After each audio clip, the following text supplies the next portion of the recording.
la fraude fiscale dont on parle en Europe est 2 fois supérieure à la dette de tous les pays de la zone euro.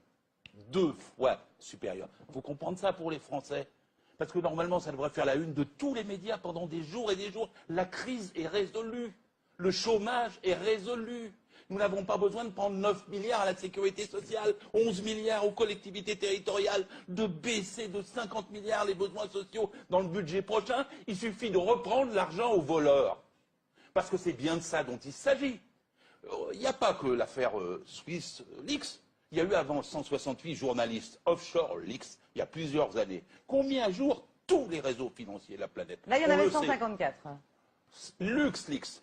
Celui qui dirige l'Europe aujourd'hui, on ne va pas parler des Belges, on va parler des Luxembourgeois. Il a été 15 ans ministre de l'économie au Luxembourg, puis 15 ans Premier ministre.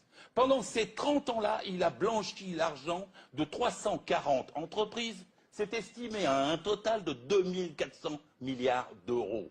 Parmi les 340 entreprises, il y a 58 multinationales françaises qui, au lieu de payer l'impôt à notre République, de permettre qu'on aide les chômeurs à avoir du boulot, de permettre qu'on ait de meilleurs hôpitaux, de permettre qu'on ait de meilleures écoles, ils trichent au Luxembourg avec la complicité de Jean-Claude Juncker, lequel dit aux Européens « ayez un budget en équilibre, les yeux dans les yeux, comme Cahuzac, ayez un budget en équilibre ».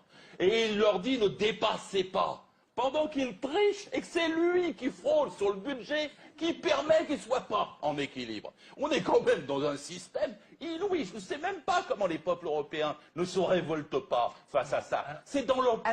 Chaque Français doit comprendre que c'est dans sa poche, que c'est dans ses droits qu'on les vole. Et ces 58 entreprises multinationales, on les dit toujours vive l'entreprise. Mais celles-là nous prennent nos sous.